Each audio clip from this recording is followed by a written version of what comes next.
For July the 21st, 2023, we talk about Ghostwire Toykyo, Satisfactory, Amnesia the Bunker, and much more.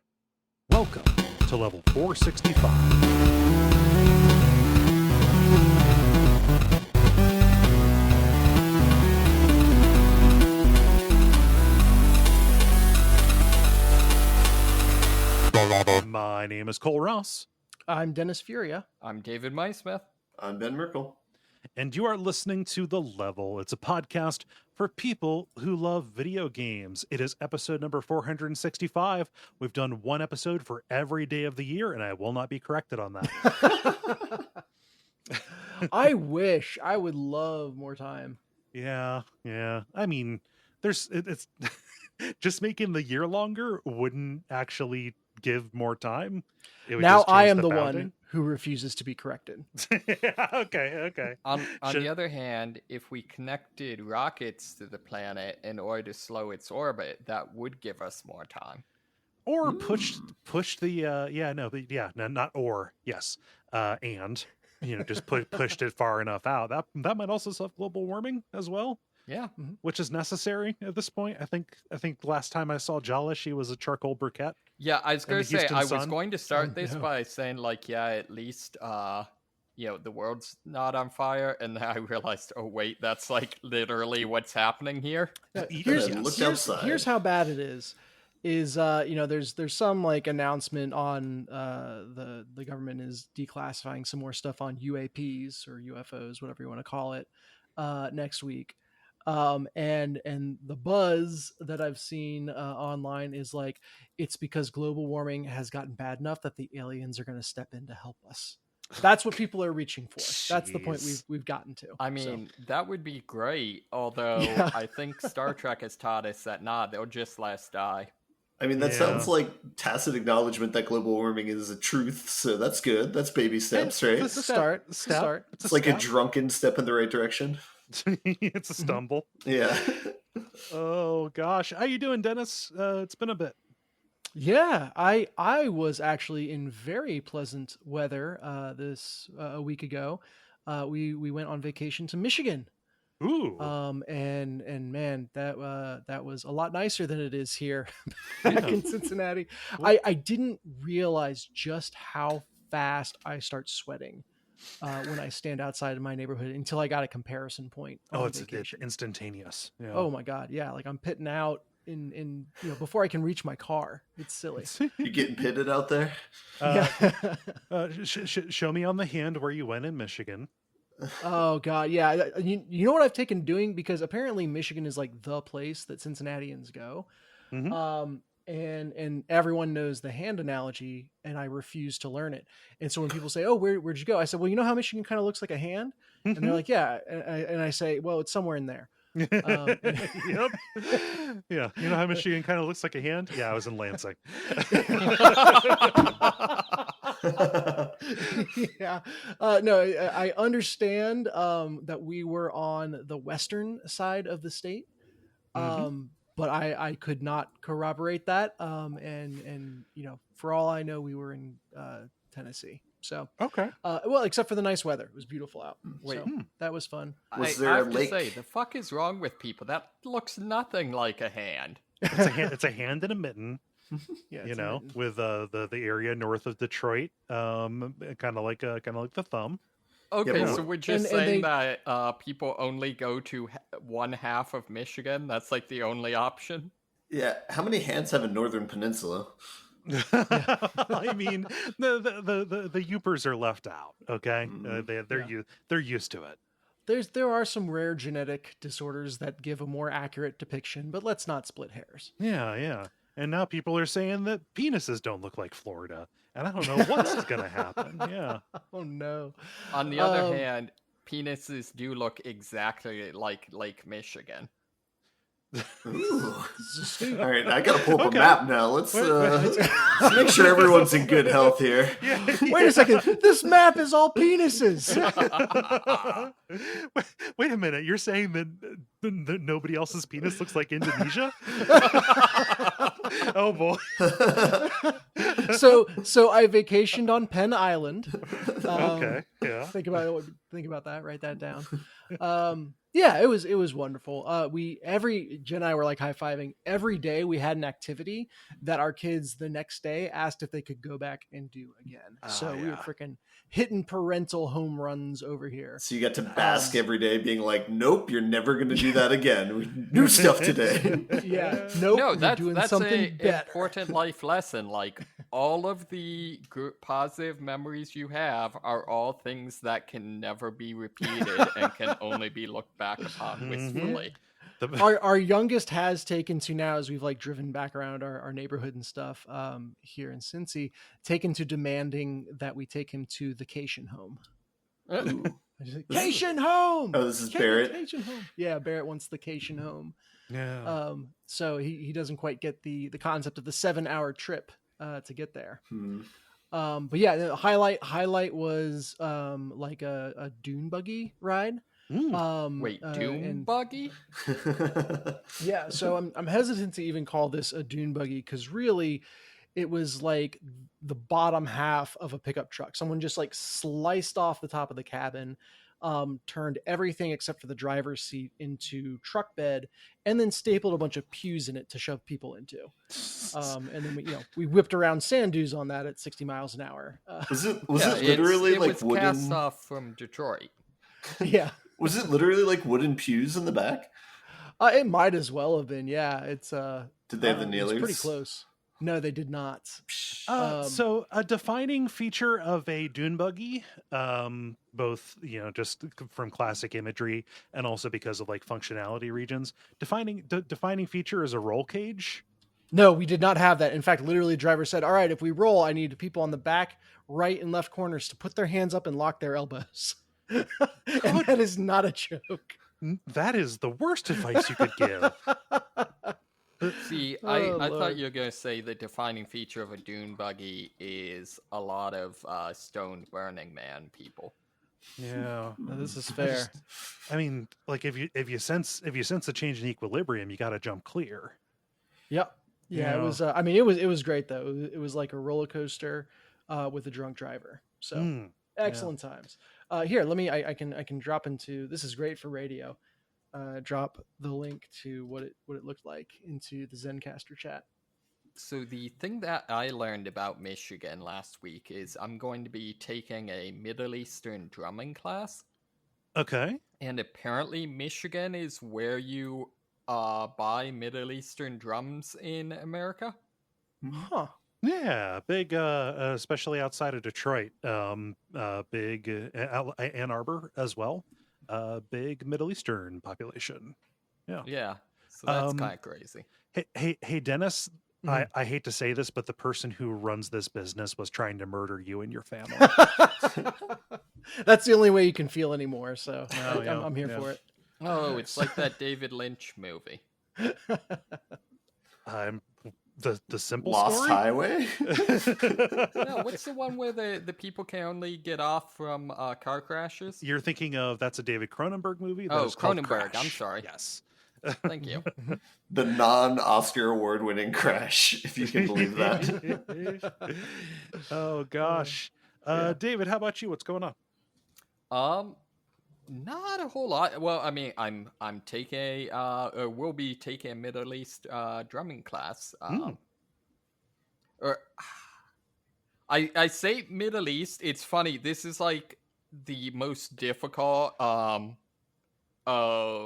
genre of music to talk about because it's like, oh yeah, it's the Middle East. Unless it's North Africa or into Central Asia. Yeah. Okay. Maybe it's Arab drumming. Yeah. No, it is. As unless it's Persian people or Turkish people. Yeah, Middle East is actually like a really broad. Yeah, totally. Lots of cultures in there. Yeah. like what like okay, it's impossible to even say this. The culture that drums like this, the land that they primarily existed on, what is that country called now? So white man gymnastics over here. I'd love to see it. No, well, it's funny, right? and like this totally isn't a joke. As I understand it, it's like the Berber people is predominantly, which are just like super nomadic and spread all over the place. So like There's even also that. But so Kole that is actually, the entire class like is trying to pin this down. They don't actually get to any drumming. Yes, okay, exactly. Yes. Yeah. But kind of where it's coming from, it's a lot of my friends are really into belly dancing. Okay. And so it's the belly dance school that's putting it on. So it's kind of, generally the music that's used for belly dance, which is itself kind of a fusion of a lot of different cultures. Yeah. Huh. Is there anything like, are you doing this for like a physical fitness thing, or is this like purely like, I want to learn a musical practice and this is what interests me? Yeah, I think, combination of that, and I want to improve my sense of rhythm because I'm not very musical. Reasonable. Yeah. Well, the nice thing with percussion is you don't have to mess with any of the notes like situation. It's just about the beat. True. Although you do tune a lot of drums. Yeah, well, and also apparently it's, I don't know, some of these instruments, there's crazy stuff where it's like, oh, you hit it near the edge to make this sound, and you hit it somewhere else to do another, or there's one instrument that is just a giant freaking tambourine, like a tambourine the size of a garbage can lid. Yeah. It's a tambourine, but it feels like you're shaking a baby. That actually is literally the metaphor the guy used. Oh, no. What? Nice. Well, keep us updated with how it goes. Drumming is fun. Yeah, I'm pretty excited. Ben, how about you? What's up? Not much. I saw the funniest movie I've seen of the year, which was Mission Impossible Ghost Protocol yesterday. Wait, that's not the newest one. No, sorry, Dead Reckoning Part 1. Reckoning. I have not seen a Mission Impossible movie since like, I don't know, a decade ago or so. So I'm out of the meta. I saw it with somebody who was up to date, so I kind of tried to catch up that way, but it was not my first pick of a movie to go to, but I enjoyed the experience. Was it intentionally funny? Or... No. Or, well, I don't know. It was hard to tell. I don't think they were in on all the jokes, but so no, probably not. But yeah, it was enjoyable. So, Enjoyable counts. Yeah. I saw the first Mission Impossible movie, and then I saw the video for Metallica's Disappear a few different times. Which was from the second one. Yeah. It was like, oh my god, you didn't see the one with doves? No. That was the second one. That's John Woo. Oh, yeah, I've never seen Mission Impossible 2. I just saw the music video. Oh, okay. Did you see the Limp Bizkit music video? All of John Woo's movies could be described as the one with doves. No, it's his signature. It's like Quentin Tarantino with feet, or nearly killing his actors. Oh, I thought you were going to say Quentin Tarantino with the N-word. Well, I think mine was funnier. Yep. Much less problematic. So. Yeah. Huh. Well, that's good. I just I don't know. I tuned out of those movies. I will say, but this is like a appetizer for this coming weekend. I'm doing the Oppenheimer Barbie double feature. Oh, you are? Oh, I want to do that, and I can't find anyone to do it with me. Dude, fly out Seattle. It's a very expensive movie ticket. That's true. I'm really interested to see how they characterize Oppenheimer. Yeah, I am a little bit worried about that because I've heard in interviews them being like, like physicists see the world differently. So I feel like, the same way that mathematicians always draw on windows, I think they're going to do stuff where it's like, like have them be a kind of like out of mind experience and stuff like that. And like, yeah, I don't know. Yeah, I hope he doesn't have like a mind palace. Yeah. So my big thing, I inexplicably took a course in college that was like in-depth study of atomic bombs, historical, not like build them in your garage. Good clarification. And like that was the 201. The big thing for Oppenheimer was just like he was the one guy that just never regretted any of the stuff he did. And I feel like all these like biopics want to make it be like, oh yeah, and then he was like totally haunted. It's like, no, that undermines the whole point of what made him interesting. Yeah, the immorality of it. Yeah.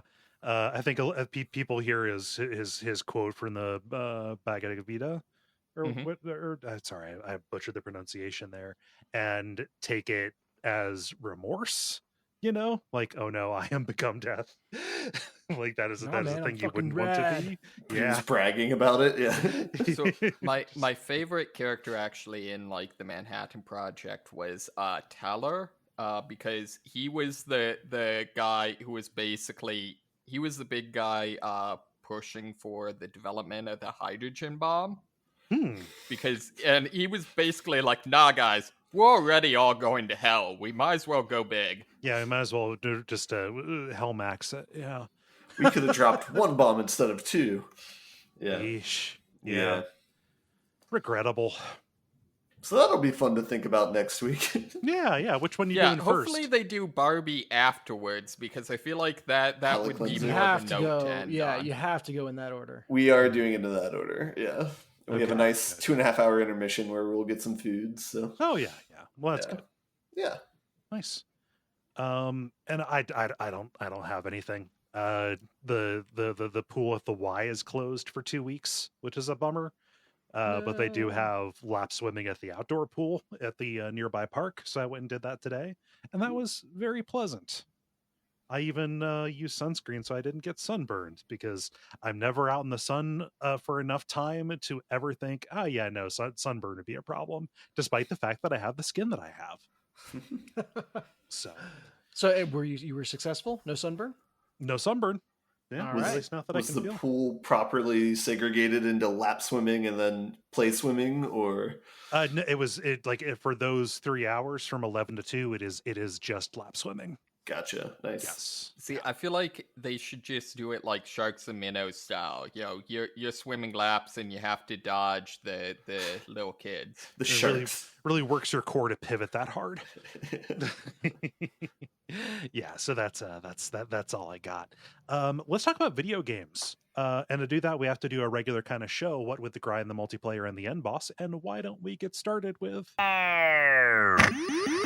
the grind, where we talk about the games we have been playing over the last period of time or so. Dennis, you've been away the longest, so I will throw to you.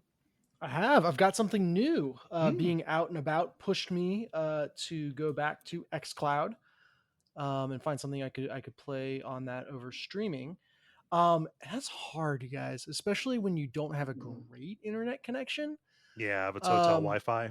Yeah, and it's just like, what can you play that is, not just completely a turn-based puzzle game, but also like is forgiving enough that you can do that. And so I messed around, I jumped into a bunch of things.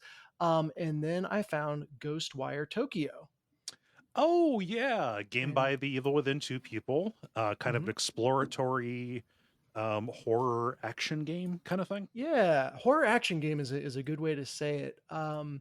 And the premise is that you're in Tokyo, you've got a sister in the hospital for some reason that you're called to see urgently. But on the way, this like cataclysmic event happens. Everybody's soul is knocked out of their bodies. And it's like a rapture kind of experience. The city fills with deadly mist. And then wait. What rapture are you talking about? Yeah. It's a kind of a rapture. You see lots of clothes crumpled on the ground. Is the idea? Presumably, all these people around you are naked. Then So wait, the soul's like everything then, or yeah, I guess it. I'm not thinking Interesting. too hard about it. okay? Anyway, then the spirit thinks you're dead, tries to possess you. But apparently you're still alive enough that when he brings up your body, you're still in there and you're kind of fighting for control of it. Turns out he's actually a good guy. He's like the ghost hunter, but also now a spirit himself or something. I don't know. And you proceed on hijinks to get your sister and stop whoever is doing this to Toykyo. I mean, good guys are well known for their tendency to steal people's bodies. Yeah, it's a whole thing. I actually really like the setting. I'm not familiar enough with Tokyo's kind of layout to know how faithfully the city is recreated. But a lot of like the tooltips on loading screens and stuff talk about like, oh, this is the intersection from here, and that's that. So I imagine this is a GTA-esque kind of treatment of Tokyo. It's just so weird to have it be one with literally no other people in it. There are no other living people in this city. Like I said, lots of clothes crumpled on the floor. There are spirits like derping around that you can take side quests from. And yeah, the fiction of this is weird to me. So there are like swarms of spirits all over the place that you can actually like pick up and rescue after a fashion. You do this by sucking them into a paper doll and then depositing that doll into a phone booth. It's a weird ass game. But anyway, so they're like, those souls function as collectibles, but then there are also some souls who are like just one person instead of swarm of people, and they want you to do things for them. And the delineation is not clear for me. So whatever. But it is very haunting to be in this giant metropolis and not really have anyone else to interact with. Except of course the bad guys. There are, maybe they're not spirits, they call them visitors, and I don't know if that's a thing in Japanese folklore or what have you. But it's all these creepy, more traditional ghost style things that are on the bad guy side. They're coming to attack you, and you alternate between like pretty rapid, athletic Spider-Man parkouring around the city to then realizing that there are visitors nearby and suddenly needing to like crouch down and get stealthy and like sneak around them. And alternating back and forth between those two is kind of the core loop of the game. Is that fun doing that, or is that kind of jarring switching between the two? No, it's very well done, and I've never stumbled so far into a group of visitors like I felt like I didn't have a chance to go stealthy before going loud. And once the action begins, it is very frantic. The guy who possessed you has all these like weaving abilities. It's effectively bending, right? Like you got air weaving and water weaving and fire weaving. That's the generic bending term, I guess, and it's all functionally different ranged attacks. So okay, there we go. Projectiles. It took me a second to realize what you meant by bending. I was like, none of these verbs actually match a thing you do in a video game. Yeah, so you have it's like a limbo game. Your fat wind is your fast shooting but not high damage dealing thing. Right. Water is weirdly your shotgun blast, and then fire is like your heavy sniper shot. Fire is your portable war crime. Well, yes. Well, you're killing. So if you're killing things that are already dead or undead, I think you're all right. I think that's in the Geneva Convention. It's like a double jeopardy situation. Like a banishing. Yeah, banishing. And like I mentioned, the city is surrounded in this thick fog that serves to wall you off, and you have to go and kind of cleanse these shrines around the city to widen up the area that you have access to. As you're zipping around from objective to objective, trying to chase down your sister who for some reason was stolen by the big bad, and that's why your interests align with this spirit that has possessed you. So like I said, really weird game. The horror elements are kind of that, like one of the bad guys is this person in a suit that's walking with very small steps, and like if they're going slow or fast, they're always taking the same small steps, so they move in a very like jerky way, and they're holding an umbrella low over their head. And if you ever raise up the umbrella, you can see that there's actually not any face above their mouth, which is just fantastically creepy. There's like a little girl thing that comes after you that's just a suit of clothes, like they're completely invisible, and all sorts of other craziness. So, that when you actually get into a fight, it is pretty fast paced and action oriented. But you can also do a lot by way of kind of sneaking around and taking them out one by one as you go. If you can get behind them, you can kind of like immediately kill them. And then if you get them, if you've damaged them enough, you like see their core. And you can do this cool thing where you basically like grab their core from a distance and Wonder Woman's, lasso of truth style, rip it out of them with this like golden cord thing. So is the core like the soul of the soul then? I don't know. I told you this is a weird ass game. Yeah, on paper this sounds like a very, very bizarre game, but then having played Evil Within 2, it's like, oh yeah, this sounds just like that. Yeah.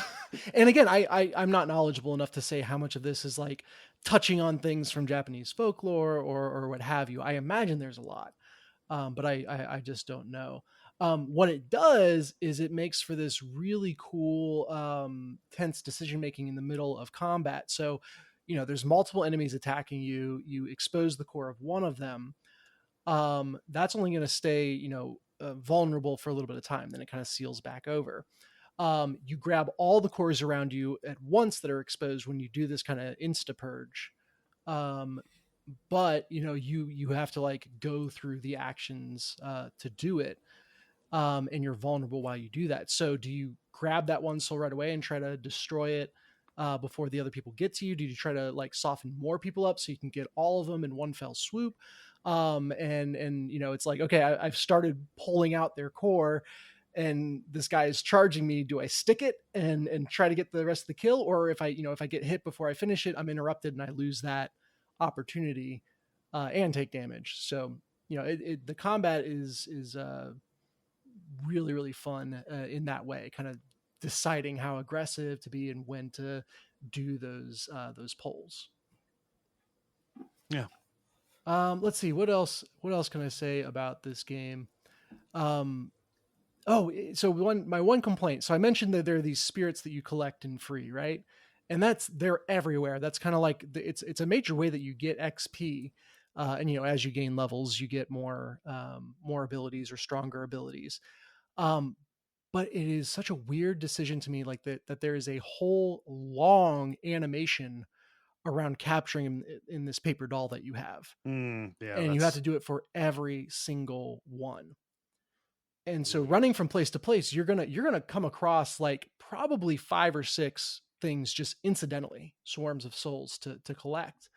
And you want to do it because that's how you power up your character. But you got to stop and then probably for 3 seconds go through this animation at every single one. So that is annoying. I don't know if at some point it'll like allow me to do it faster, but that's incredibly jarring to the pace. And to make things worse, some of the swarms of souls have like a mental block in them that you have to clear, which is just another little mini game on top of collecting them. So it's just it really, really slows you down. Yeah, that sounds like a lot of like non-additive friction. Mm-hmm. Yes. Yeah. So not super happy about that. What I do like, probably my favorite part of the game that I've experienced so far, though, is when it really leans into the horror side. So as I've described, it is pretty actiony. Even when you're doing this kind of stealth taking out of people, it's pretty active stealth. And then eventually you're going to go loud and have a fight. But there are definitely sections of the game, usually when you have to go inside, where things start getting weird. Spaces stop following Euclidean geometry. You start having hallucinations, and they just do a really good job making that crazy and interesting and horrific in some really fun ways. And in fact, at one point, and I don't know if they'll do it again, but basically the spirit that was possessing you gets knocked out of your body. And you go back to being just you. And you lose all of your supernatural abilities. And to go through this city that you've been essentially a superhero in as a normal human being until you can get your powers back is really cool and fun. Like, it is super tense. It turns into a completely different game. And it was just a really interesting choice that I did not see coming. So Yeah. That kind of, when it leans into the horror side of things, it really, really shines. But having fun with it overall, for sure. That was the thing that I had heard people complain about, and also that kind of kept me, from being as excited about this as I honestly was at the start, which is Really? like it. Yeah, because it kind of seems like it should be straight up my alley. Was that it was basically the thing that looked cool was the stuff that you just described, going into the buildings and kind of being disempowered, and the bulk of the time that you spend is being the hyper powered action ghost man. Yeah, you are effectively a superhero for most of it. Yeah. Yeah, I'd agree with that. Now, I think that the superhero stuff is good. It's just, it is not an action horror game. It is an action game in a horror game. Yeah. That kind of alternates back and forth. So if you're expecting that and you've got an appetite for both those things, I can recommend it pretty well. Mm-hmm. Again, this sounds very similar to Evil Within too, because there's different set pieces during that where you go into like crazy mode or nightmare mode. Yeah. Yeah, I'm not familiar enough with that game to say, but there's a lot of just really good weirdness. You can read animals' thoughts as one of your spirit powers, which is mostly just used for flavor. And just petting a random kitty and then reading its thoughts and usually the thought is like, ooh, I wonder if this guy has food. Yeah, I was gonna say, I feel like all animals think about is food and sex. Yeah, no, I haven't seen the sex side yet, but wait, so animals don't have souls in this then? I guess that's the conclusion. Holy shit. Yeah. Now I'm depressed. I mean, cats, that makes sense, but Sorry. That or they are already in spirit form or something. Oh, yeah. I don't know. Maybe the people were transformed into animals. That's possible, because some of the cats are just regular cats, and then some of the cats are like shopkeeps that sell you stuff. Do they have multiple tails? Not that I saw, but they are floating. They are floating. The floating cats will sell you stuff. I've learned that. Yeah, it's got plenty of good weirdness to it. I guess two closing thoughts, two things that are really cool about the game. First off, as you interact with others through sometimes through phone calls, because like Toykyo is the place that's been taken over, but you can talk to people outside of it.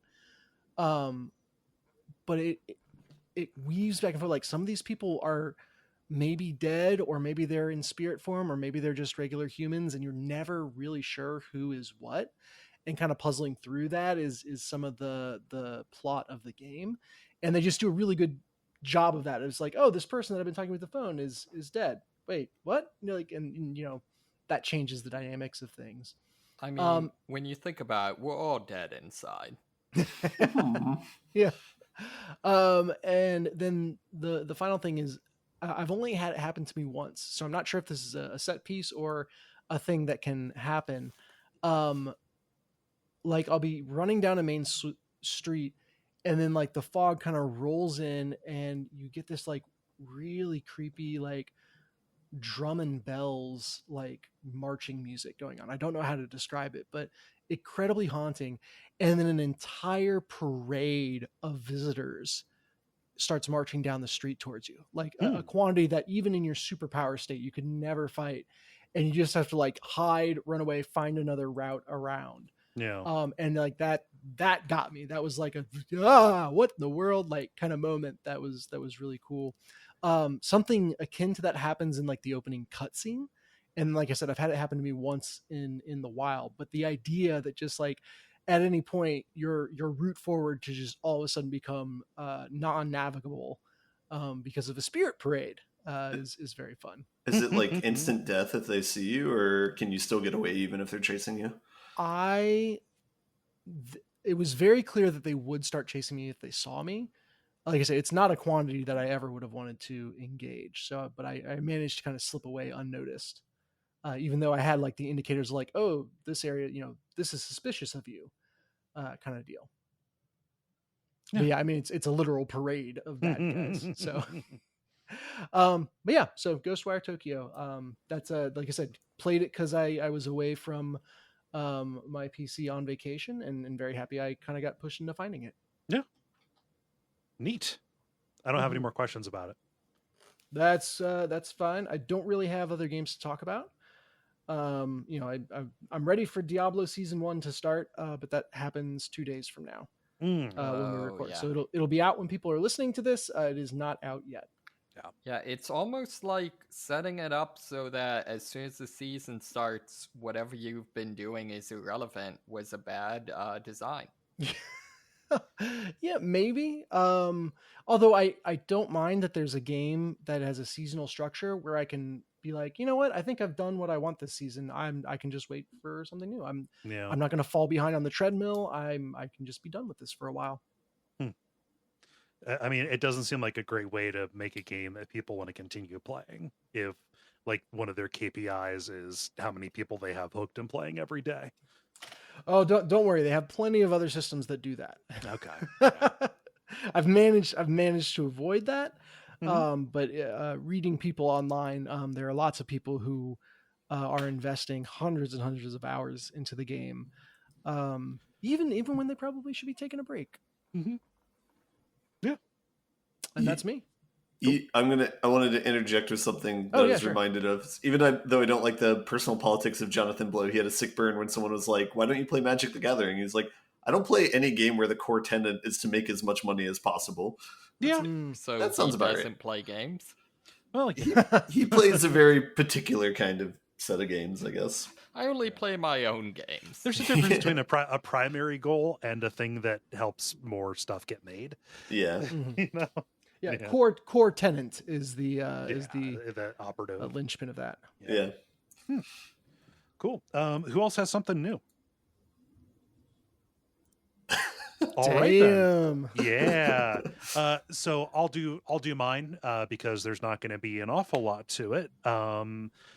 Played and streamed more Amnesia: The Bunker. Hot damn, is that a good game? Oh yeah.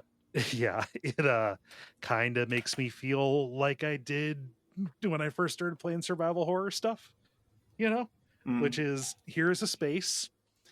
Here are many things that make it hostile. Figure it out. Which sounds pretty basic because I'm kind of describing video games, goals and challenges that stymie your goals kind of thing. It does feel like more than that, primarily because of I don't know, like how few moving parts there are, but how many different ways they kind of work together. So like I spent a lot of time last week talking about, some of the core mechanic stuff, but there's just some stuff that I want to, underline. And just, maybe this can be a caveat for people who think, hey, maybe this doesn't sound very good, or not. Like, they sound like it's not going to be for them, which is you're not going to make a lot of progress very quickly because of the generator system. So, I mean, Dennis and David, you were not here before when I talked about this, so I can kind of highlight that a little bit. But the bunker, you kind of have not free reign, but like there are multiple different kind of sections to it that you can go to. And you find the items that let you progress, but the problem is the lights are out because there is a generator that has run out of gas. You find fuel cans as you are exploring, and you go back to the center where you can save your game and access your item box and refill the generator. But that puts you on a timer as you are going to explore. And the the light doesn't just make things visible, which is helpful, but also the monster is afraid of the light and will be less aggressive with you when you are in lit areas. And also in the dark, you have a flashlight that you can recharge by kind of cranking it. It's got like a little pull string to it to Yeah, I wind it up. really want that flashlight. Apparently, it's a real thing. Apparently, that was a real technology in World War One. And the monster's not afraid of your flashlight. No. In fact, he's attracted to it. It is very loud. So, like, you will be, trapped, and you will hear through the amazing sound design this monster kind of snarfling around you, with his wet plops. And things like Wait, that. Excuse me? Yeah, well, Snarflin my wet plops. So yeah, snarfling wet plops. Yeah. But no. It's monster bathrooms everywhere. That sounds like furry speak, I feel like. No. Snarfling some wet plops. Yeah. Can confirm, not furry speak. But it's but like it makes kind of like wet gurgling sounds and stuff, because it's an abomination, right? By wet plops I mean just like it'll move around and you hear its flesh and all that.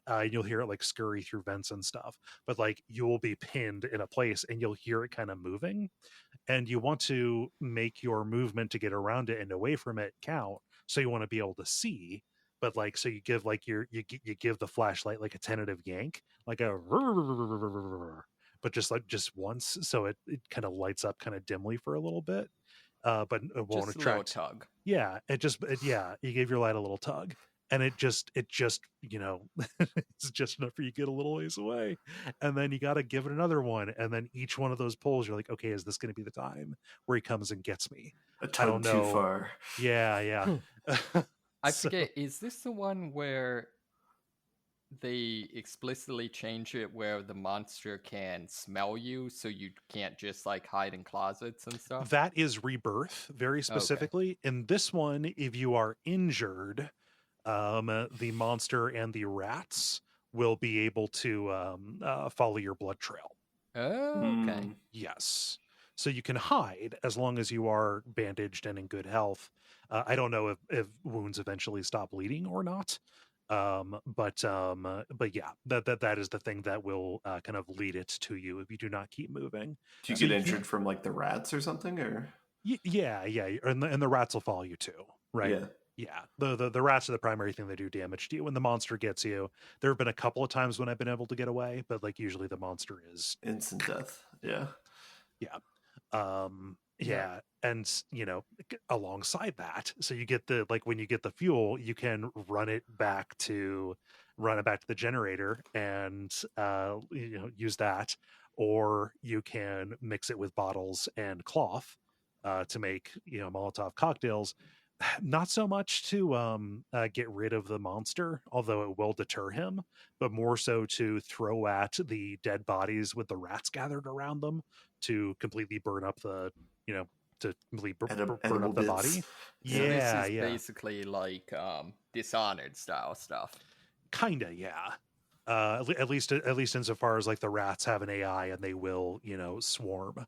If you get too close, they'll like hiss at you, and like if they get pissed off enough, they'll start coming at you. Kind of deal. So like there'll be bodies kind of just laying around in bottleneck places. So you want to burn those, but each one that you burn uses some gas that could be used to power the generator. So like you're making all these really cool trade-offs, and I think that is it harkens back to the way that exploration in Resident Evil 1 and 2 specifically, like the way that those exploration was a finite resource, because you either expended ammo to get rid of enemies, or you ran, which required you to use healing because you would take some hits regardless, right? So like that kind of tug, that kind of interplay between those feels really, really good. So I have a question. Because I don't think I've seen the stream long enough to know this, but how do they unlock progression like within the bunker? Is everything lit up from the outset when you start the generator, or do they like? Because I know like you go to certain areas, like you went to the pillbox this last weekend, but like was that unlocked from the beginning? Could you get there from then, or how are things unlocked? No, so it's a little bit Metroidvania-y to an extent. Like to get out of the central area, you had to find a handle to raise some of the security gates, right? because they were on lockdown. A big thing that I got over this weekend was a wrench. I was about to ask that. I'd sign off early. I wondered if you ever found the wrench. I did find the wrench, yeah, which lets you, again, very noisily, so you have to be careful, but take the vent covers off of, certain walls to climb through and get into places, some of which are locked. One way locked from the inside. Wrenching on the ropes. Yes, yeah.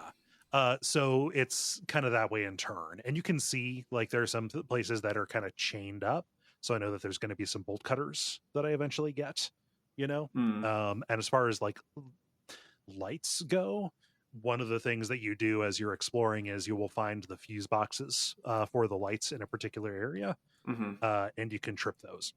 You can pull the lever down, and that way it lights up the next time you go. They complicate. Oh, good. Oh, good.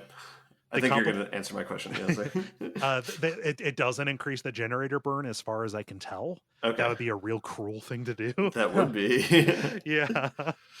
But there are some areas that complicate it. So, like the soldiers' quarters, which I believe I called soldier storage on the stream, just as I was trying to think of the word. The lights are daisy chained. So, like, in order to light up a far area, you have to have lit up the ones that were in sequence with it, Okay. Yeah. That's just poor engineering. Well, it was improvised. Now, compared to, so it looked to me like compared to the previous Amnesia games, this one maybe kind of emphasized more a relatively small area and lots of backtracking and stuff like that. Is that accurate, or is that something that's been a feature of the series from the outset? That's accurate. This one does have like backtracking, like I got the just I have seen places in areas that I have fully explored where like, no, I need this particular thing to get into that, which might contain more items, but it might also contain something important for progression elsewhere. Other Amnesia games, like specifically Amnesia: The Dark Descent, and to a small degree Rebirth and A Machine for Pigs was something, but like the traditional structure is you'll get to a new hub area, and to get to the next hub area to progress, you'll need to go off into 3 different little wings off of the hub that you're at in order to get the pieces that you need to power the mechanism or dissolve the weird shadow flesh that is blocking you. Yes, you do. Yeah. So this is more like, my goal, at least right now, is to find a way to blow open the entrance, because when the officers fled, they didn't want the monster to come after them, so they blew the entrance behind them. Dynamite, the cause and solution to your problems. Yes, yeah. And they did that with a bunch of officers, or a bunch of enlisted men inside, and so that's part of the atrocity there. But yeah, like I got a couple of leads. Like, all right, I need the dynamite, I need the detonator. It is in these 2 places, and I've not been able to find them. It has been a series of different roadblocks with people who have different keys, who have gone to hide in different places. Things are in lockers that I need codes for, etc., and on and on. I know there's a lot of writing in the game. Is there any point where someone says, maybe we're the monster? I mean, your character, it's, a cliche for Amnesia, but it's also kind of the setup, which is every main character of an Amnesia game has done something terrible, and had their memory wiped out about it, which means that you are, trying to solve your immediate need for survival, but learning things about yourself and the things you have done that have made the situation worse. Wait, so in Rebirth, was the terrible thing you did decide to have kids? No, yeah, that's a different thing. I don't want to spoil it because it's good. Separate terrible thing you did. No. The kid is a thing that is being leveraged against you. I should say that. Yeah. But yeah, the terrible thing is not the kid. I don't know. It's really, really good. It's hard. it's incredibly hard, but it is not dissuading me. I just like trying to solve problems in different ways, and sometimes having it work and sometimes having it blow up hilariously in my face. Is shooting the monster ever actually a good idea? No. The gun is like a remote detonation thing. Yeah, that's what it seemed like. Yeah. You had a But good if you're remote detonating the thing's brains? Well, it's really tough. It's an abomination. You had a really good escape from it with like a gas mask situation when I was watching. Yeah. You got a gas mask and you can throw gas grenades, and it's like, all right, this thing is coming at me. I'm going to, while I'm in the dark and while it's looking for me, put on the gas mask, and then throw a gas grenade and stand here in the dark, surrounded by the gas, and just basically flush it out, but not flush it out of the place I want to be, flush it out of a place that I already am. And that drove it back into the vents. Oh. Yeah. You mean the thing Vents that you're now going into? a place with the that wrench? gas doesn't go. What's that? Vents famously being a place that gas doesn't go. I know, right? Yeah. No, he just wanted to get as far away as possible. And that's the way the monster moves around. Like it travels primarily by vents that you can't get into. It's more like little like holes and tunnels that it is dug more than anything. Yeah.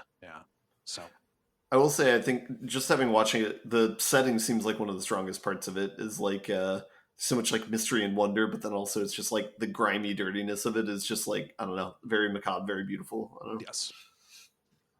Oh, it's a treat. I don't know that I have anything more to say about it. I'm looking forward to beating it so I can know the story and know what other places it's going to go mechanically. Sweet. Yeah. David, how about you? So I don't have anything new. However, I did beat Diablo 4. Oh, okay. Ooh. So yeah, really buckled down on that. Decided to go critical path on it because, with the world tier, this kind of a thing where you don't want to do too much, leveling before you can access higher difficulty modes. I've actually was really pleasantly surprised. I didn't play a ton of 3, so maybe some of these things are things that they incorporate into Diablo 3. But compared to 1 and 2, it seemed like there was a lot more story focus this time around. They kind of to a degree they break up some of the the previous Diablo games were very rote in terms of like you're chasing after a baddie, eventually you catch up to them, but it's in hell, and then you fight the baddie. And while there is a degree to which that's what's happening here, they do kind of kind of change it up because there's a much greater focus on you trying to figure out how you're going to defeat the Lilith. Mm-hmm. And likewise hell is more an extended dungeon than it is like a whole area the way it has been in previous games. Okay. So yeah, that's kind of interesting. It's also noteworthy for some of what doesn't appear in the game, which I'm really interested to see what they do with the seasons and expansions, because for example, like I said, like you actually don't spend that much time in hell, and that's not particularly typical for this series. Mm-hmm. Spoiler, it's all hell. Well, yeah, kind of. The other thing that's kind of neat is, over the course of this game, you're actually kind of building up this adventuring party. And so by the end, you actually have like 3 NPCs that are, following you around, fighting alongside you, that sort of thing. So, I mean, this is going to be incredibly out of date because I have no idea how a similar thing would be handled in Diablo 3, which is like, I think it was in 1 or 2 you could have mercenaries that you could hire. Yeah, so it is it akin to that, or is it more like you have an AI surrogate for multiplayer where you have influence over like either what they do or what equipment they have? So of those, it's actually more similar to the mercenaries. However, I'd say it's much more story based. So these are all primary characters in the storyline. And you'll only have them in your party in times that are relevant to the story. So sometimes you might have all three. Sometimes the party might decide to split up, so you'll only have say one of the characters in your party. Mm-hmm. That sort of thing. And also as far as I can tell, I don't think they actually have HP. But at the same token, it seems like the primary thing they contribute is kind of like crowd control abilities and stuff like that. So I don't, I could never tell necessarily how effective they were from a actual combat perspective, but I thought it was very effective in terms of, just the storyline and kind of this feel of, almost a classic like D&D dungeon crawl. Mm-hmm. If you can tell whether or not they're making a difference, you are underleveled for where you are. Yes, that is a good way to put it. Yes. Let's see. Yeah, so I mean, so that was really interesting. There's some really cool kind of set pieces. They really expand on. Again, I don't know about 3 if it went with this, but in 2, one of the areas was kind of a jungle, swamp themed region, and they focus much more on that this time around and have some really cool, almost kind of like Dream Quest type sequences. Mm-hmm. The one thing that I feel kind of conflicted about is in one of the biggest things I remember from Diablo 2 is in that jungle area, a lot of the enemies are kind of these like pygmy witch doctor type things. Oh. And the one hand, I'm sorry to see them not come back because they were just one of the most challenging enemies in the game and just, a big thing I remember. On the other hand, it's like, yeah, it's really probably a good thing that we kind of moved away from that. Yeah. I mean, you could probably replace it with a mechanical equivalent.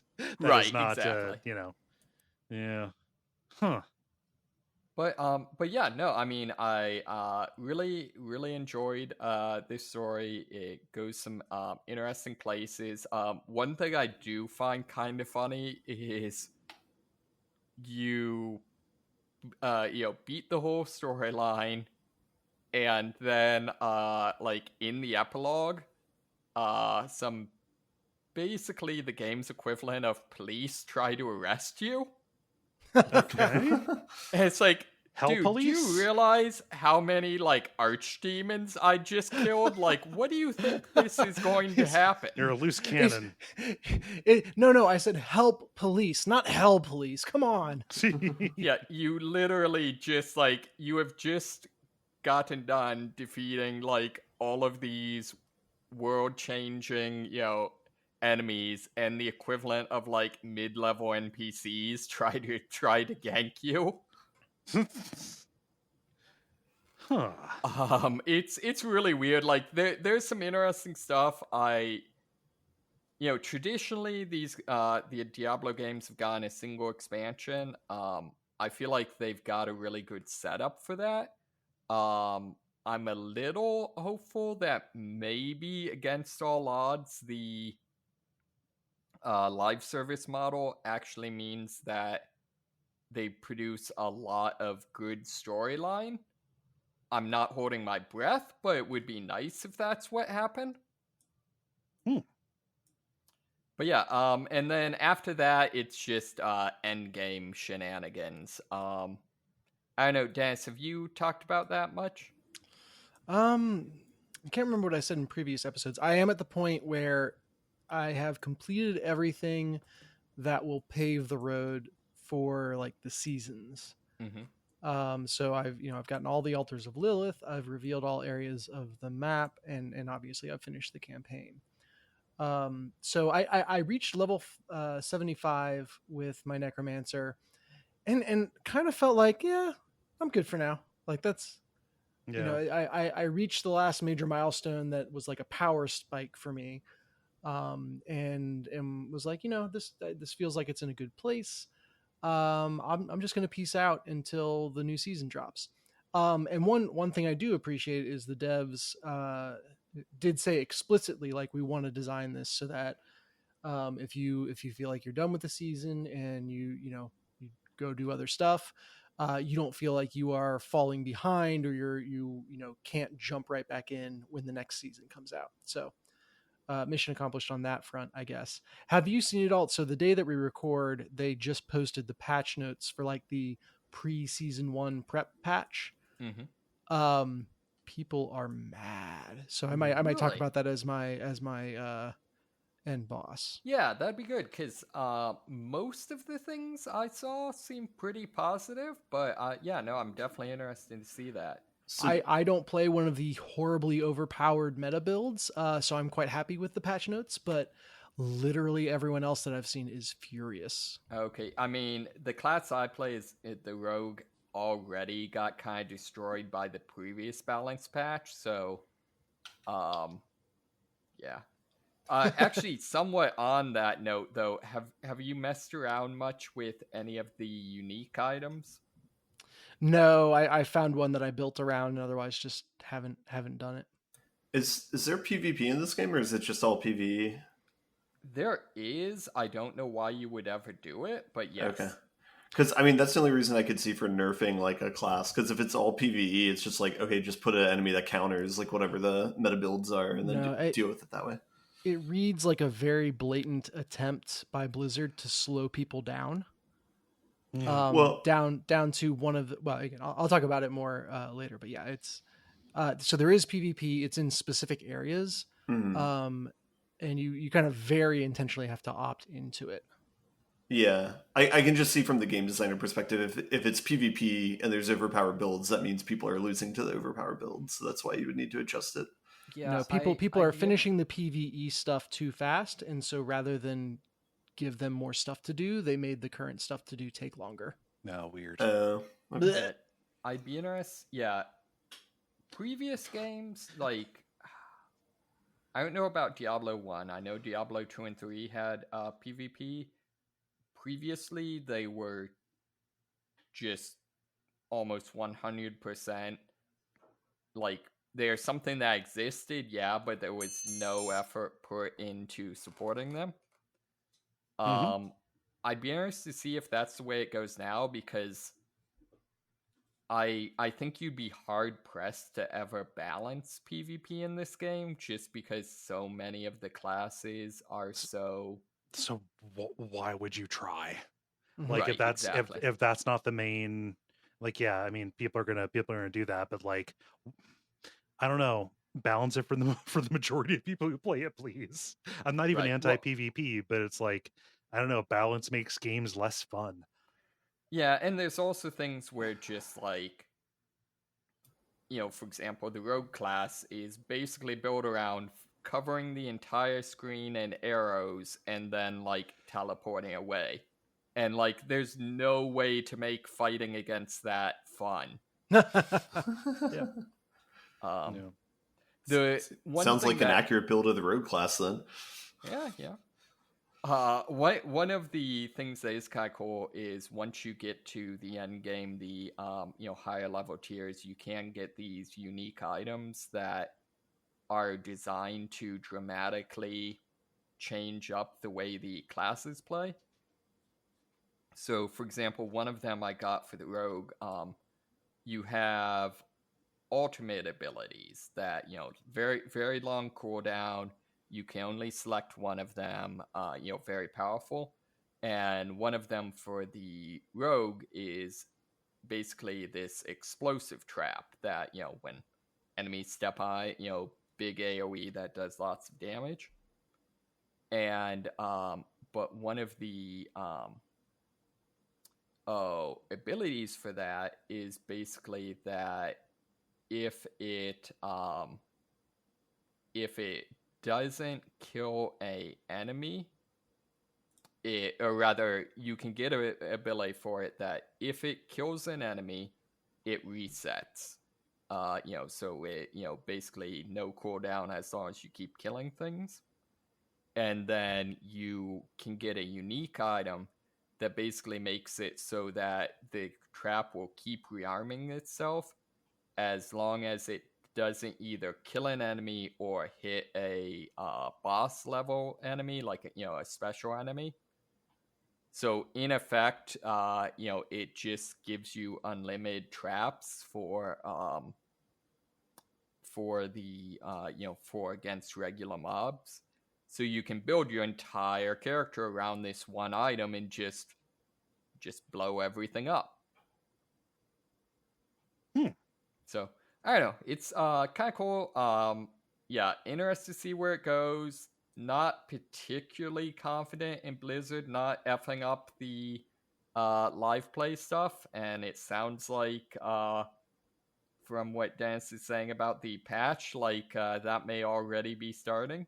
Yeah, I mean, Blizzard gonna Blizzard, but also internet gonna internet. So we'll see. We'll see. Everyone is very loud right now, and it's 2 days before the thing actually comes out. So we will see. Yeah. Diablo 4. Ben, tell me, tell me you got something. Tell me what old things you have. It's not what old things you have. It's just each of us has had one game. I got two. Two, but they're both the same two games I talked about last week. So it's just small, got 'em. Small updates to those things. But yeah, two of you guys weren't here, so it's kind of new. It's half new. Mm-hmm. So I've been playing Satisfactory still, and I've been playing Red Matter 2 still. Satisfactory, I just want to gloat a little bit about my factory build because I'm kind of proud of it. So I was just going to share some images, which is great for a podcast, and point out two things and then move along. So the build was satisfactory. Wait, what? The build was a satisfactory build. Yeah, I have this meta game where I try and make a factory pun for any of my game save names, but I'm 3 or 4 games deep, so the well's getting dry. But this one was like the puns are satisfactorily. Oh wait, they're all factory puns, and so I think this one was in fact or hearsay. I think in fact or hearsay. Yeah. It's like almost factory. Anyway, whatever. Okay. Things I'm proud about with this build. Something that I did this time around that I haven't done in previous ones is I basically have a giant hub that I operate from and basically funnel resources to it. But one thing I've been careful not to do is like. In previous games, it's like, all right, I'm going to make a place that makes like rotors only, and I'm going to send it here. And then I'm also going to use that same ingot line to also build like motors over here. And like eventually your like lines start getting dry in certain places because you've overcommitted them. And so then it's kind of like turns into a mess. And so like one thing I'm doing is I'm just making nodes that will make a specific thing that's like, there's no like waste of resources. It runs like, energy efficiently, and like there's no waste and there's no like surplus or deficit. And I'll just pump it to a single storage box at the hub. And I added a picture of this. It's like the left picture in the backstage. And I just have a row of basically resources there. And then I'll have like more high powered like assemblers just across from it. And basically whatever goal I have in the short term, I'll basically plug in and play and like make those resources on the fly. And like Yeah. the assemblies that I have are like jacked up with the batteries so that they're at 250%, so I can kind of churn things out quickly. And they all just grab from this kind of like giant supply that's been made, and then they just get backfilled. Is that going into like a smart switcher at the Uh, center there? That it does. It doesn't need to. There's like a splitter there in the middle, just because there's two different things that needed like plastic in that case. Uh-huh. But yeah, you don't need any of that because all of the resources are kind of segregated in their own storage system. But it's all like very compact in the hub. Okay, so when you decide that you want to make something, you just put a conveyor line through into. Yes. Yeah, so the conveyors you see there, like I'll delete those and add those at random based on what I want to build. So like all my resources are on the right in one place, kind of segregated. The builders are on the left that are like pretty high efficiency.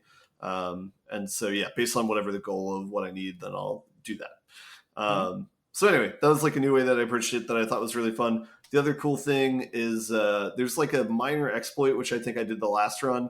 And this is the right picture. It's called what's it, like the hypertube like cannon.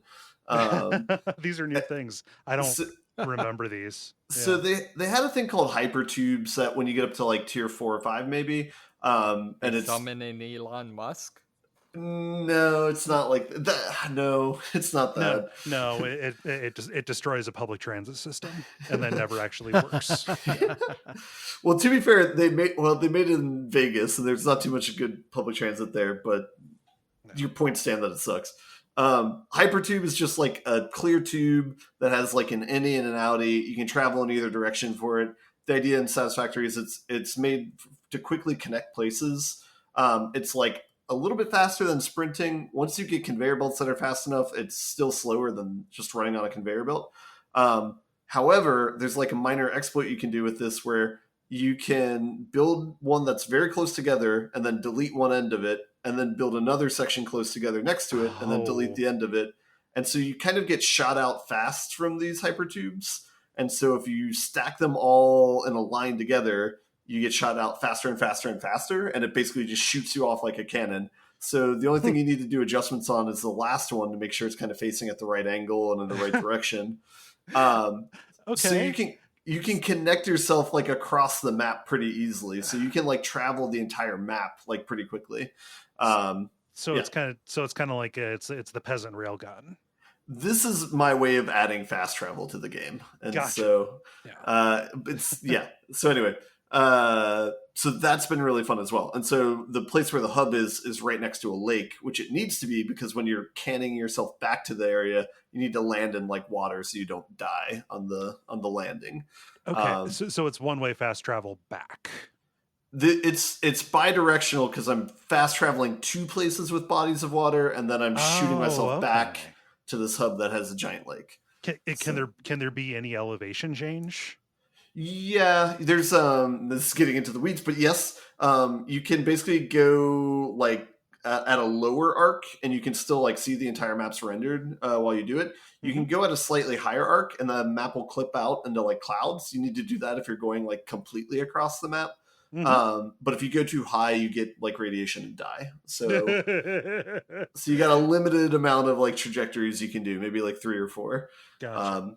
But yeah, it's cool. The number of entrances you have determines your power, so you can kind of tweak it to like figure out how far you need to go. A lot of dead bodies in boxes to kind of play test the cannon speed and everything. But anyway, that's been a lot of fun. I feel like I have a different level of mastery over the game than I had before, so it feels somewhat satisfying. It's the name of the game. So anyway, gonna move on from that. Move on before you make me fire this game back up again, because I can't do that. You can do multiplayer.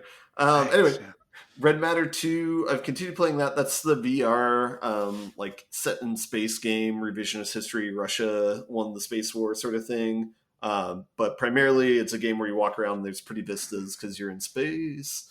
That's gotten a little bit cooler. I'm probably about maybe half to 2/3 of the way through the game now. They give you a gun at one point, spoiler alerts, and then you can have like shootout fights, and that's kind of cool. You only really fight robots or like turrets and stuff like that, so it's nothing too crazy. And also there's been a few more experiences of like the like psychological horror type like scary stuff, you know. Mhm. And boy, do you get a lot for a little in VR when it comes to like scary content. Like, there's not even monsters around or anything like that, and I'm like very on edge. So it's I'm very glad that they're not doing anything that's like jump scary or like kind of like abusive, you know. Mhm. But they do a good job of making you feel like you're uncomfortable in certain environments. So that is a cool experience to feel. So. Yeah, so I still like that game, but I still get kind of motion sick after about a half an hour or so and have to like take breaks. So it's ending up being a similar progression as a regular video game, but it's just like a much lower density of play. So Which isn't yeah, terrible. yeah, it's fine. Yeah. Yeah, that's all I got. Any real head scratchers with the puzzles in that? Not too much. I mean, there's definitely times where you kind of have to like kind of step back and kind of think big picture to figure out what the solution would be, and just go through and be like, all right, these are the elements they're giving me, so the solution has to be something like this. Like, I haven't had to resort to looking anything up, so I would say that that's like a vote in its favor. That it's both gives you things that are challenging, but then also it's not so challenging and so left field or so like hard to parse out that you are completely lost. Mm-hmm. So yeah. Yeah, no, I still enjoy it though. It's good. Cool. Do you have your eyes on what's going to be next for your PSVR? So I have a board game group out here in Seattle, and one of my friends there has a Vive, I think, and so we might broker a trade where I borrow that so I can play Half-Life Alyx, and then he can borrow the PSVR too. So that might be the next one if I can finagle that, but we will see. Yeah. So yeah. Nice. Yeah. Yeah. No. Alyx rules. Although, be prepared for some scary stuff. Yeah. Yeah. Nice. Well, that sounds like a segment to me. Multiplayer. Now it is time for the multiplayer, where we ask you a question and you answer. Dennis, what is the question that you ask the nice people? Yeah, I wanted to hear about the more creative definitions of fun in gaming. What makes a game fun is often hard to pin down, and you often find weird things fun, or things that someone on the outside would be like, that doesn't look like it's fun. So what is the most surprising thing in gaming that you actually find fun? Yeah. And I will get started here with Ollie, who says, I really enjoy idle animations. So often in a game, I'll just stop and do nothing and see what the character will do. It can be as simple as Sonic checking his watch and tapping his foot, to the character in the FPS Black practicing gun kata. A shout out to Equilibrium. But they never stop amusing me. A game also gets bonus points of enjoyment if there's a second character who starts to get annoyed as well.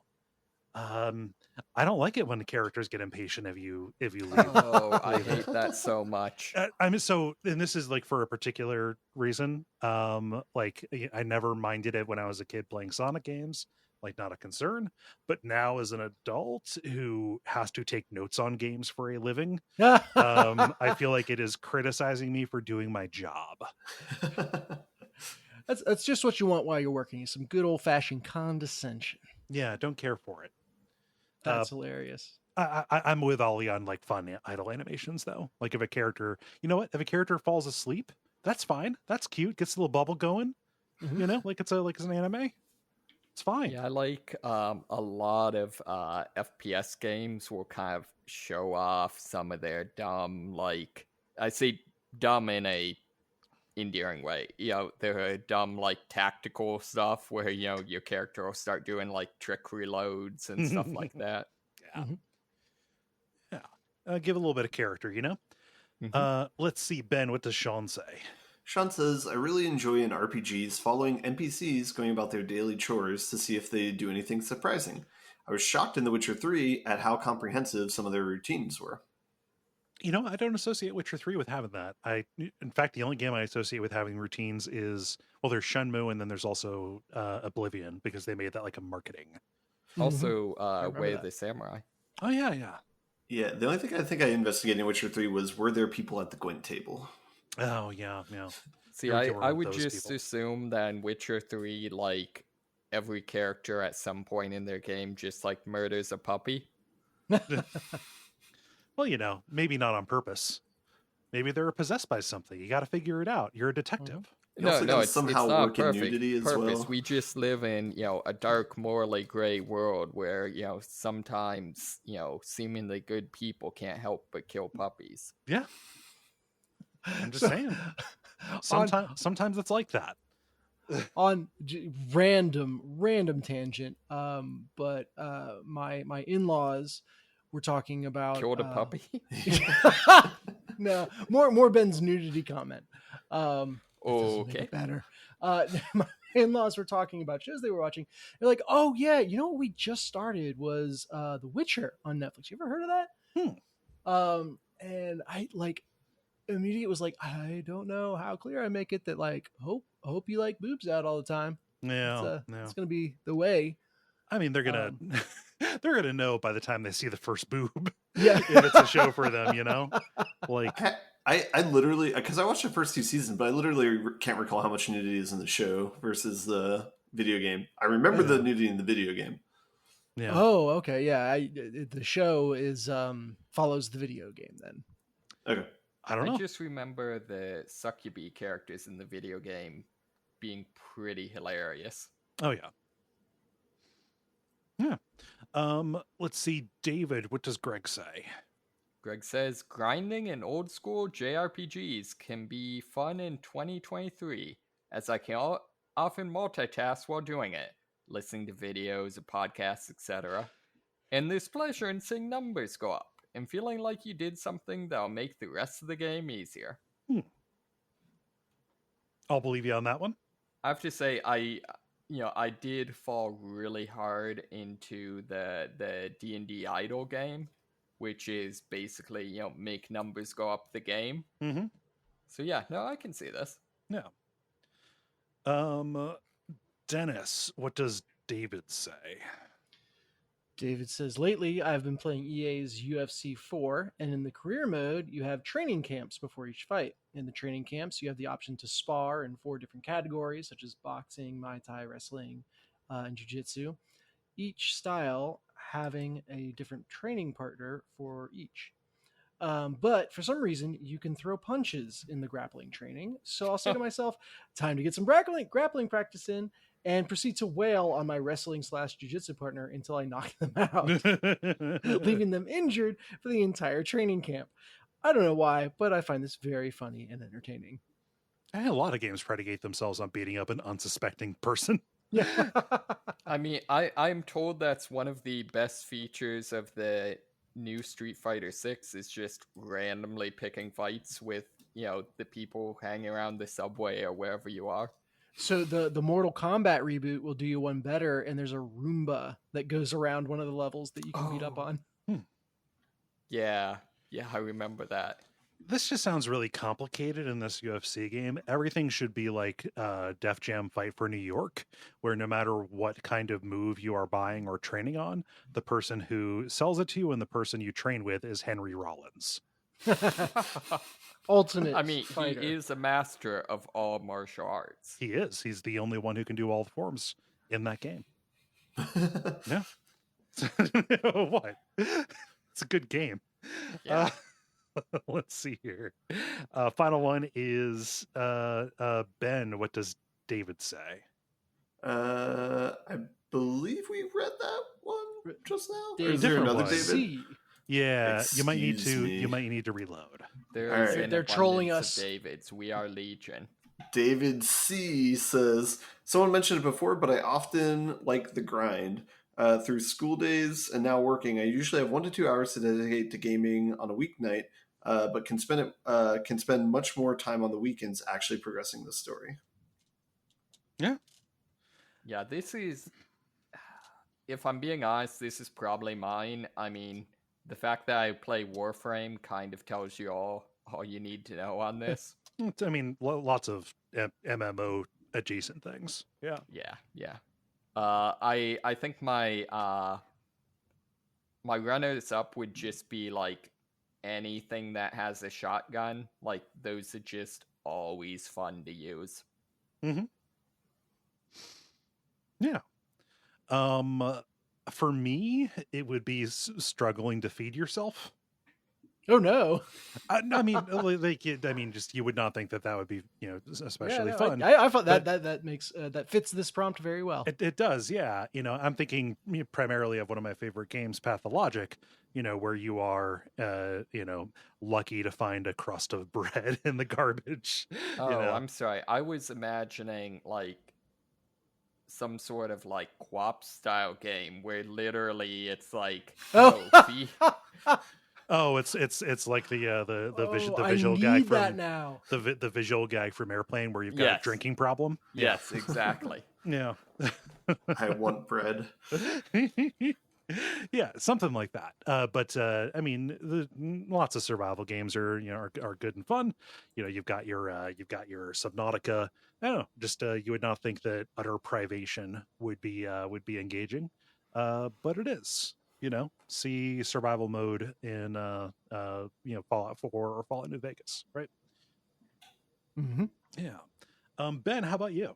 I think I kind of alluded to this earlier, but anytime there's card games within my game, I usually get down on that. So I'm thinking like Pazaak and Knights of the Old Republic, or Gwent and Witcher, or the Solitaire game and Last Call of BTS. A lot of time trying to like 100% those types of mini games.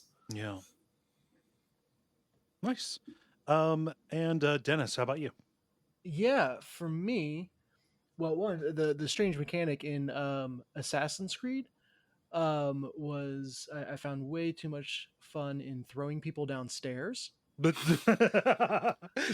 I mean, legit, it was the best way to kill guards. Oh, you need to play Dying Light too. Yeah. But yeah, I think that was just like the first game that like really got ragdoll physics right, where it wasn't just flopping. It actually was someone like pratfalling. And so I wasted so much time just throwing random civilians down the stairs to watch that happen.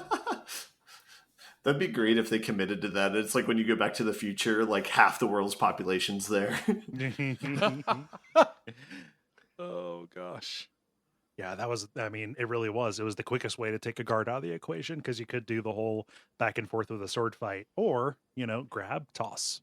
Mm-hmm. I mean, that's just like, Hitman. Just, lightly shove the dude and watch them inexplicably, tumble over a railing. Mm-hmm. So that raises a question: is there a defenestration for stairs? Oh, I don't know. I mean, there is a defenestration trilogy on Steam. No, I need one word to describe throwing someone down the stairs, and I will not rest until I have gotten that down to a single word, whether or not it is more syllables than simply saying throwing down the stairs. Yeah, there's nothing when I do a search for that. It is literally just clever people saying defenestration. Yeah. Here's a pretty good one. Okay, here's a funny one. I found a Reddit discussion of this. Someone recommends de-escalation. Yeah, pretty good. I de-escalated the situation. More seriously, someone suggests Gemini's after the Roman practice of pushing capital offenders down the Gemonian stairs. The one I thought of was Flight. Yeah. I mean, falling down the stairs is like being punched repeatedly by a building. So, yeah. So building boxing. Flight. Yeah. Oh yeah. Okay. I'll get it. Oh gosh. Thank you everybody for participating. If you would like to participate, you can go to the Duckfeed community group on Facebook and watch the prompts go up on Monday afternoons. Thanks for posting it, Dennis. Mm-hmm. The End Boss. Now it is time for the End Boss, where we talk about things going on in the world of video games and how we feel about them. I'm going to do one that is the most current issue in everybody's and just on the tip of everybody's tongue when it comes to video games, specifically online video games, which is Neopets is going through some changes. What? This is the one that got like Scientologized, right? Very early on, they brought in a business consultant who basically started running the place like it was a Scientology org. And there are like lots of really good explainer videos you can watch of like what happened to Neopets over time. I'm partial to the one that is on the Down the Rabbit Hole channel because he brings in like an actual expert, somebody who just has been plugged into the community for a while and talks about the things that have been going on with it. I'm, of course, my tongue is in my cheek when I say this is the hip thing. For anybody younger than 32, I probably would need to explain what Neopets is. Neopets is like late 90s. It was an online game where you had a little pet and you could buy items for it and dress it up, and I think eventually they added some like minor little fights and things, but it was it was the Fortnite of the 90s. Kinda, yeah. And especially around like the turn of the millennium, it got a lot of users because it was a very popular game for kids to play online that required neither money nor required an especially like good computer, right? And so I played this in middle school quite a bit. This was also like one of the first things online that was explicitly aimed at kids that became like, okay, get permission from your parents so you can watch this McDonald's commercial to get in-game currency. Like as the creators, who were just like a couple of people, I think it was a married couple, as they like started like bringing in outside forces and selling it, people were like, oh, we have a captive audience of tons of kids who are going to basically uncritically take all of our marketing, so we need to find a way to do that. That involved getting the Scientology person, but also like it was handed off to oh gosh, like there's a whole like Viacom bought it in 2005 and tried to make it a multimedia thing. That failed, and then a series of increasingly shady web companies bought it. The last thing that was like a big big in the news was them trying to do like NFT and crypto shit, because of fucking course. The owners, I believe it is the creators of Neopets, have finally like gotten control of their shit again from all these folks, and are promising like a relaunch and an app and like making new story content and stuff, and we will see. I We mean, will see it how would this be goes. kind of cool if it, came back and captured some of that magic. Yeah, it's just one of those things where like, I don't know, it's a very different world than it was 23 years ago. Mhm. And I don't know that I don't know that kids are clamoring for a Neopet, when they have Shopkins or Squishmallows or whatever. But we will see.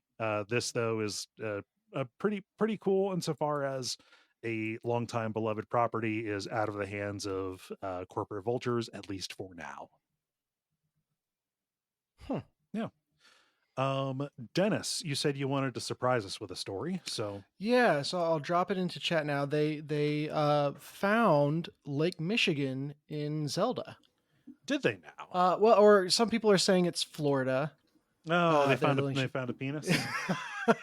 they Okay. found yeah, so from a certain point of view, which is if you put the camera low to the ground while Link ragdolls, it appears that you can get a pretty good picture of exactly how well hung he is. I mean, I'm seeing. Okay, so the image that I'm seeing is from a. Okay, here's animation.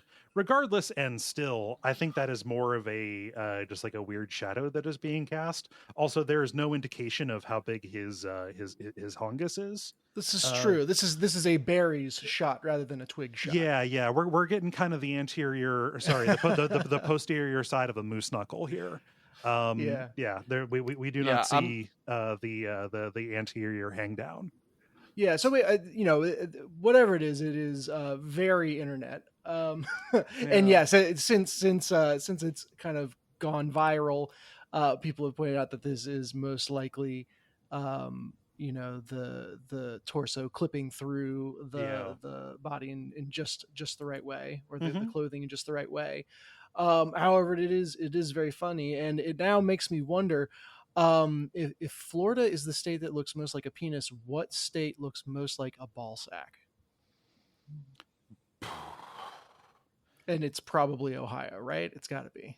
Ohio looks like a heart. There's nothing very ball sacky. I mean, in the current orientation, in the current orientation, I can't think of anything that looks as much like a ball sack.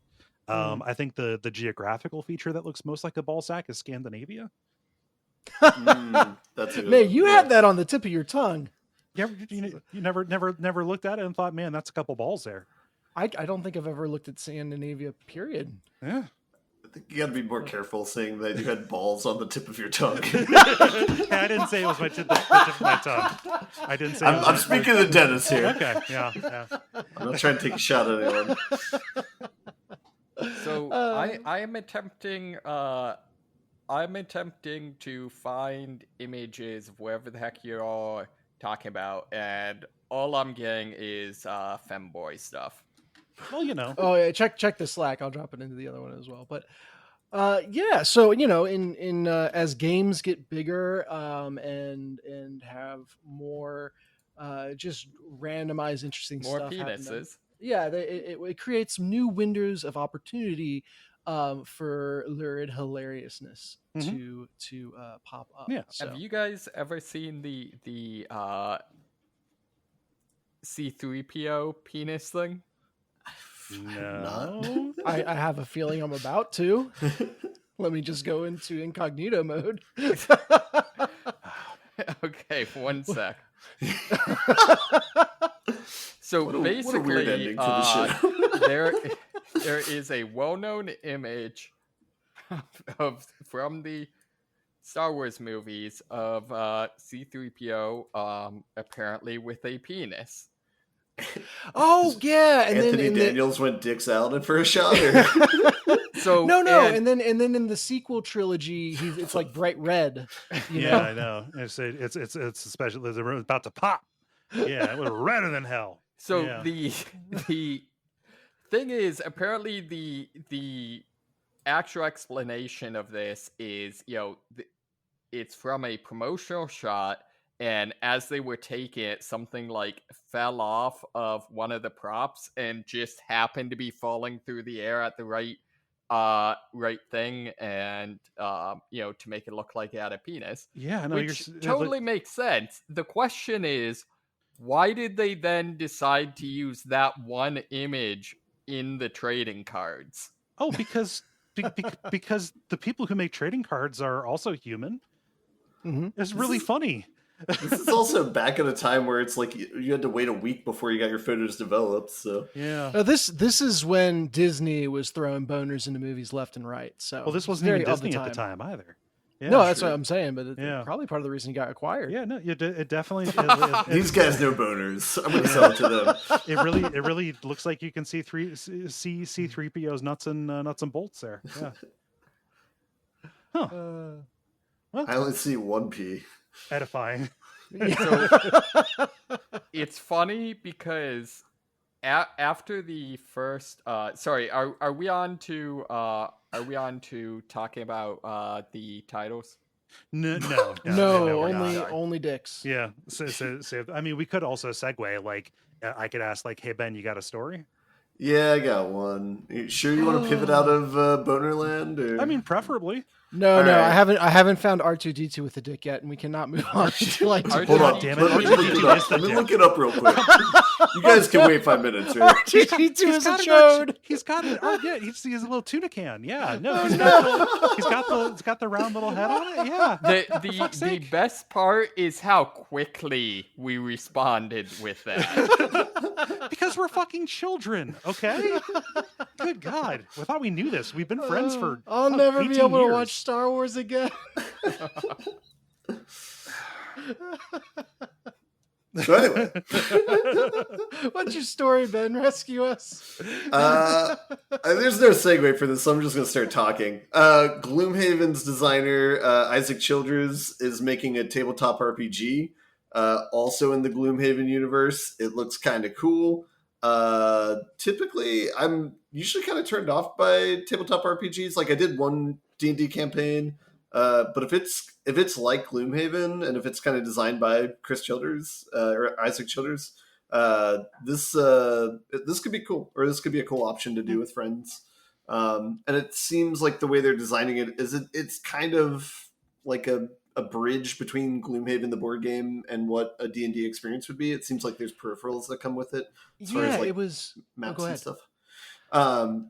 As far as like having maps and stuff, and I guess the other like noteworthy part of this is a DM-less way to play a TTRPG, which is a lot of letters, but it basically just means that similar to Gloomhaven, like there's like AI to it, and it seems like they're responsive to kind of how tiresome operating the AI was in the base Gloomhaven game. So I think they're kind of looking for avenues to make that kind of quicker and streamline it.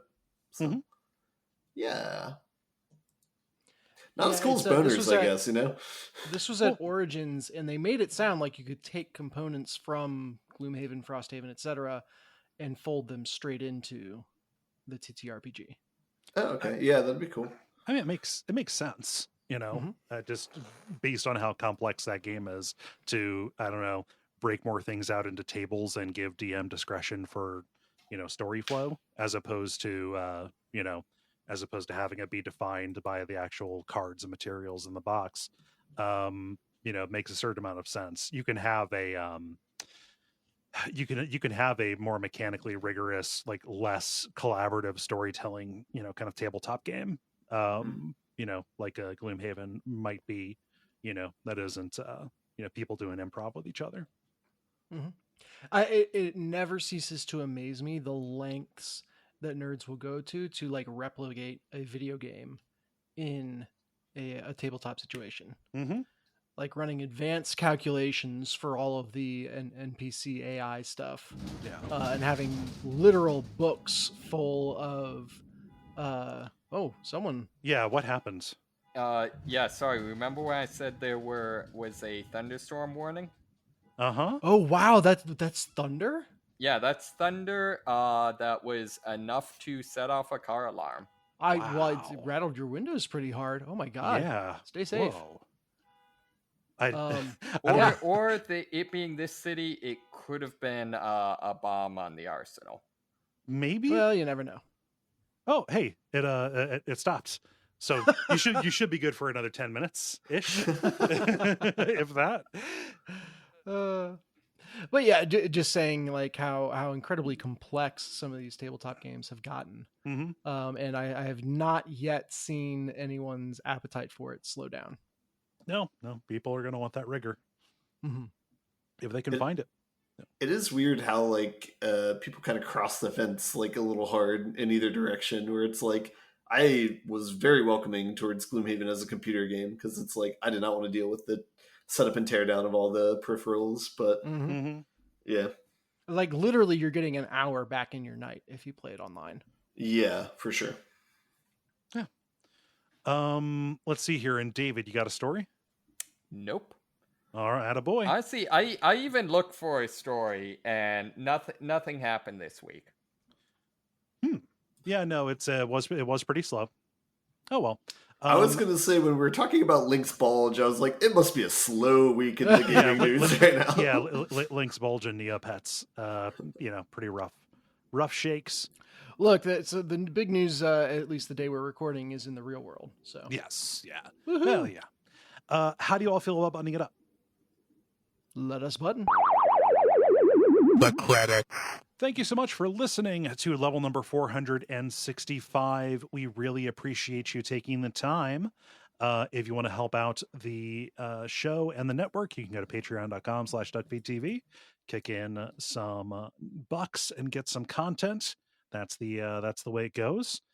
Or you can leave a rating or review or join the Duckfeed community Facebook group and watch for the multiplayer prompts to go up. You really can't go wrong.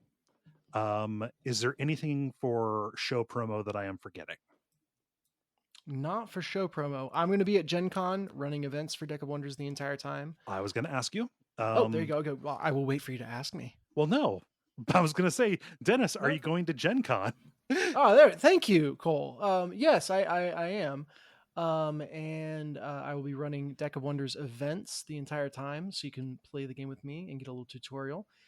Sign up for that in the events section. And yeah, the games will be available for sale at Lauren Brown's table, and I'm blanking on what that is off the top of my head. So go find Lauren Brown; she's awesome. Yeah, she's your illustrator, right? She is indeed. Gotcha. Also the cover artist for Gen Con this year. So hell yeah. Yeah. So just carry the pamphlet around and watch for the booth that has an illustration style that matches. Yeah. And it'll stand out. It's pretty good stuff. It is very good. Cool. Well, I think that's about everything. I have been Kole Ross. You can find me on Blue Sky at Kole Ross. That's KOLEROSS. I've been Dennis Furia. You can find me at Gen Con. I'm David Maysmith. And I've been Ben Merkel. And stick around for some titles.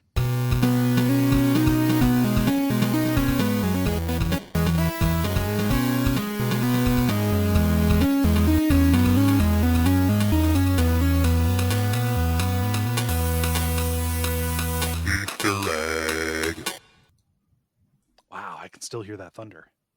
Yeah. Craziness. You gonna be okay? Yeah, I should be fine, Okay. Nothing I can do about it now. So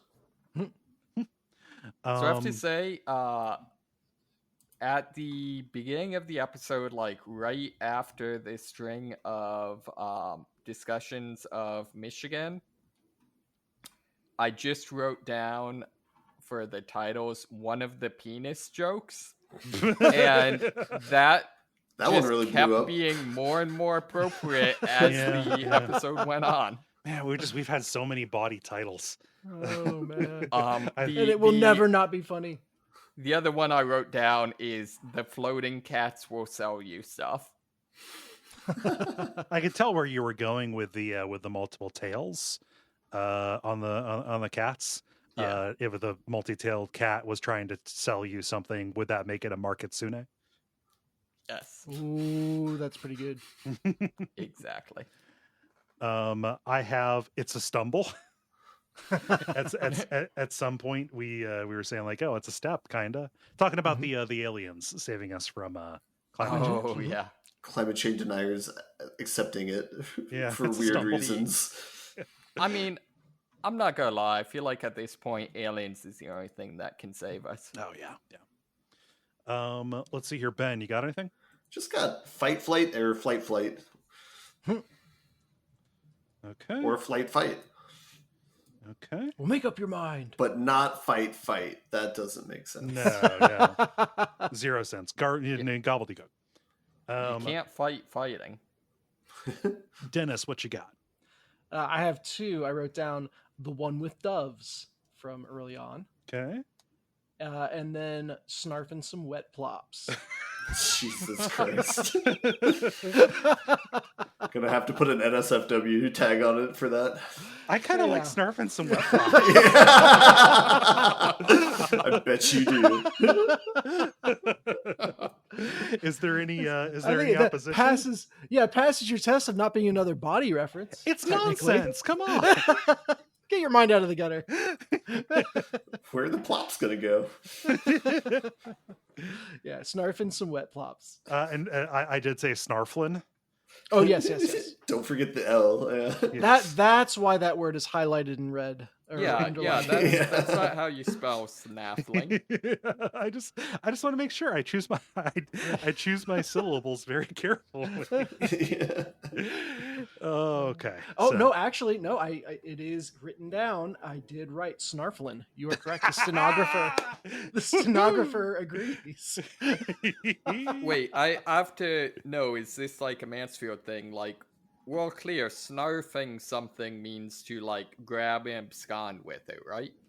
Snarfing would be like eating something. Like so, I need to snarf that down. Used it as to steal. Like, you to filch.